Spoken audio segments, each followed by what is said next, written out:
এই পৃথিবীতে মানুষ বিভিন্ন রকম সভ্যতার জন্ম দিয়েছে। কতই সভ্যতা কালক্রমে পতন হয়ে গেছে। আজ আলোচনা করব মায়া সভ্যতা নিয়ে। কি ছিল এই মায়া সভ্যতা, কেমন ছিল তাদের জীবনযাত্রা, তাদের জ্যোতিষশাস্ত্র তথা মায়া ক্যালেন্ডার কেন এত চর্চিত, এই মায়া সভ্যতার সঙ্গে ভারতীয় সভ্যতার কি মিল পাওয়া যায়, আজকের এই ভিডিওতে বিস্তারিত আলোচনা করব। তো দয়া করে ভিডিওটি শেষ পর্যন্ত দেখুন।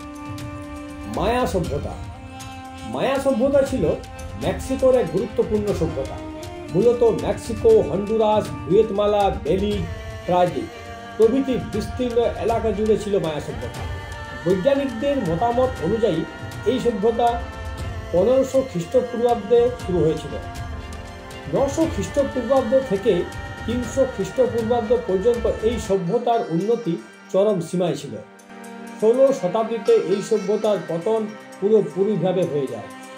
মূলত এই মায়া সভ্যতার পতন 11 শতাব্দী থেকেই শুরু হয়ে গিয়েছিল। এই প্রাচীন সভ্যতার বিনাশ কি করে হয়েছিল তা আজও পর্যন্ত অধরায় রয়ে গেছে। আসুন জানা যাক কেমন ছিল মায়া সভ্যতা। মান্যতা আছে মায়া সভ্যতাতে বেশিরভাগ সময়ে পুরুষেরাই রাজা হতেন, তবে অনেক ক্ষেত্রে রানীরাও রাজ্য চালাতেন। বেশিরভাগ ক্ষেত্রে রাজার পুত্ররাই রাজা হতেন। বিশেষ করে রাজার জ্যেষ্ঠ পুত্রকে রাজা হওয়ার অগ্রাধিকার দেওয়া হতো। তবে রাজা হতে গেলে রাজকুমারদের যোগ্যতার পরিচয় দিতে হতো। মায়া সভ্যতার মানুষেরা বিভিন্ন বিষয়ে জ্ঞানী ছিলেন, যেমন গণিত, জ্যোতিষশাস্ত্র, কৃষি, তাছাড়া ভূগোল, বাস্তুশাস্ত্র, স্থাপত্য, ভাস্কর্য প্রভৃতি শিল্পতে তারা নিপুণ ছিলেন। মায়া সভ্যতার মানুষেরা প্রথম শূন্য আবিষ্কার করেছিলেন। এই সভ্যতার মানুষেরা চোখের আকারের মতো শূন্য আবিষ্কার করেছিলেন। আপনারা ছবিতে দেখতে পাচ্ছেন চোখের আকারের মতো শূন্য। এই সভ্যতার মানুষেরা প্রতিটি সংখ্যার মান একটি করে ডট রাখতেন এবং প্রতি 5টি সংখ্যাতে একটি করে মোটা দাগ রাখতেন। যেমন 5 হলে একটি মোটা দাগ, 10 হলে 2টি মোটা দাগ এবং 15 হলে 3টি মোটা দাগ। আপনারা ছবিতে দেখতে পাচ্ছেন এটি হলো মায়া সভ্যতার সংখ্যার চার্ট তথা সংখ্যার তালিকা। এইভাবেই তারা সংখ্যা লিখতেন। মায়া সভ্যতার মানুষেরা জ্যোতিষ বিষয়ে পারদর্শী ছিলেন। মায়া ক্যালেন্ডার যে বিশ্ববিখ্যাত তারই নিদর্শন। মায়া সভ্যতার মানুষেরা 2012 সাল পর্যন্ত ক্যালেন্ডার তৈরি করে রেখেছিলেন। একসময় রটনা উঠেছিল যে মায়া ক্যালেন্ডার অনুযায়ী 2012 খ্রিস্টাব্দে পৃথিবী ধ্বংস হয়ে যাবে। এই বিষয় নিয়ে বিভিন্ন দেশে নানা রকম চলচ্চিত্র তৈরি হয়েছিল, যার ফলে হয়তো মায়া ক্যালেন্ডার বহু চর্চিত। কারণ এই রটনা ছিল সম্পূর্ণ মিথ্যা। কারণ 2012 সাল পর্যন্ত মায়ারা ক্যালেন্ডার বানিয়েছিলেন। 2012 সালের পর থেকে আর কোনো ক্যালেন্ডার পাওয়া যায়নি। হয়তো 2012 সালের পরে ক্যালেন্ডার বানানো হলেও সেই ক্যালেন্ডার কালক্রমে নষ্ট হয়ে গেছে, কিংবা হয়তো আর বানানোই হয়নি। কিন্তু যেহেতু 2012 সাল পর্যন্ত ক্যালেন্ডার পাওয়া গিয়েছিল, তাই এটা রটনা হয়ে গিয়েছিল যে 2012 সালে পৃথিবী হয়তো ধ্বংস হয়ে যাবে। কিন্তু এটা ছিল একদমই নিছকই মিথ্যা কথা, কারণ 2012 সাল কবেই অতিক্রম হয়ে গেছে। মায়া সভ্যতার মানুষেরা স্থাপত্য, ভাস্কর্য কলাতেও নিপুণ ছিলেন। মায়া সভ্যতার ঘরবাড়িগুলির পরিকাঠামো তারই নিদর্শন। মায়া সভ্যতার ঘরবাড়িগুলি সেটাই প্রমাণ করে যে তারা কতটা স্থাপত্য, ভাস্কর্য কলাতে নিপুণ ছিল। মান্যতা আছে যে মায়া সভ্যতার মানুষেরা প্রথম চকলেট বানিয়েছিলেন। প্রকৃত চকলেটের আবিষ্কর্তা তারাই। বর্তমান যুগে চকলেট বহুল প্রচলিত, বাচ্চা থেকে বৃদ্ধ পর্যন্ত সবাই চকলেট খেয়ে থাকেন। কিন্তু এই প্রকৃত চকলেটের আবিষ্কর্তা তথা জন্মদাতা হলেন মায়া সভ্যতার মানুষেরা। তাছাড়াও মায়া সভ্যতার মানুষ প্রাকৃতিক উপায়ে রবার তৈরি করতে পারতেন। প্রাকৃতিক উপায়ে কিভাবে রবার তৈরি করা যায় সেই পদ্ধতিও তারা জানতেন। মায়া সভ্যতার মানুষেরা অলংকার খুব ভালোবাসতেন। তারা বিভিন্ন উজ্জ্বল রত্ন পছন্দ করতেন। এখানকার মানুষেরা নিজেদের সুন্দর দেখার জন্য নিজেদের শরীরে ট্যাটু বানাতেন।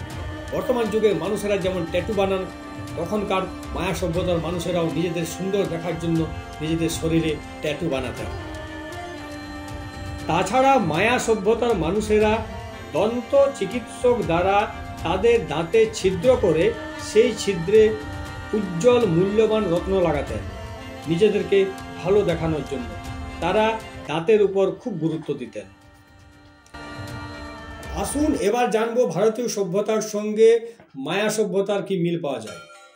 ভারতীয় ইতিহাসবিদ চমনলালজি তার হিন্দু আমেরিকান গ্রন্থে মায়া সভ্যতা ও সমকালীন ভারতীয় সভ্যতার অনেক মিল খুঁজে পেয়েছেন। এই বিষয় নিয়ে তিনি তার গ্রন্থে লিখেওছেন। মেক্সিকোর অনেক জায়গায় বৈজ্ঞানিকরা খনন কার্য চালিয়ে ভগবান শ্রী গণেশ তথা সূর্যদেবের মূর্তি পেয়েছে মেক্সিকো অর্থাৎ মায়া সভ্যতা। সুতরাং এর থেকে আন্দাজ করা যেতেই পারে যে ভারতীয় সভ্যতার সঙ্গে মায়া সভ্যতার অনেক মিল আছে। তাছাড়াও মায়া সভ্যতাতে বিবাহের সময় কনের মা তার মেয়েকে শ্বশুর বাড়ি পাঠানোর সময় এক ভাবনাত্মক গান গাইতেন। এই গান ভারতীয় বিবাহ কালেও গাওয়া হতো। এই গান ভারতীয় বিবাহের সঙ্গেও অনেকটা মিলে যায়।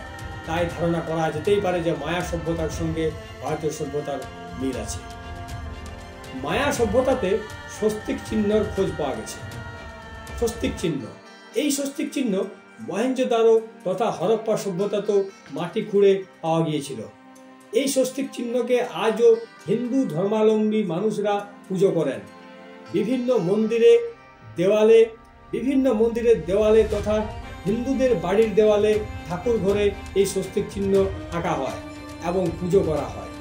তাহলে এর থেকে ধারণা করা যেতেই পারে যে মায়া সভ্যতার সঙ্গে ভারতীয় সভ্যতার অনেক মিল রয়েছে। অনেক আমেরিকান ইতিহাসবিদরা মনে করেন ভারতীয় আর্যরাই আমেরিকা মহাদ্বীপে সর্বপ্রথম বসতি স্থাপন করেছিলেন। আমেরিকার রেড ইন্ডিয়ান সেখানকার আদি নিবাসী বলে অনেকে মনে করেন। ভারতবর্ষের উত্তর পূর্ব অঞ্চলের সঙ্গে এই মেক্সিকো অঞ্চলের আদি নিবাসীদের অনেক মিল পাওয়া যায়। তাই অনেক ইতিহাসবিদদের মতে মায়া সভ্যতা হলো ভারতীয় সংস্কৃতি থেকে আসা এক সভ্যতা। এটা ভারতীয় সংস্কৃতির এক রূপ। মেক্সিকোর এই মায়া সভ্যতা নিয়ে হিন্দুদের এক ধার্মিক মান্যতাও আছে।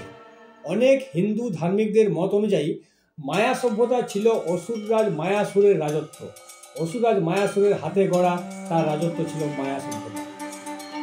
অসুররাজ মায়াসুরের নাম অনুসারে এই সভ্যতা তৈরি হয়েছিল। দেবশিল্পী বিশ্বকর্মার মতো সমগুণে গুণী ছিলেন অসুর শিল্পী মায়াসুর। রামায়ণে উল্লেখ আছে মায়াসুর ছিলেন রাবণের পত্নী মন্দোদরীর পিতা তথা রাবণের শ্বশুর।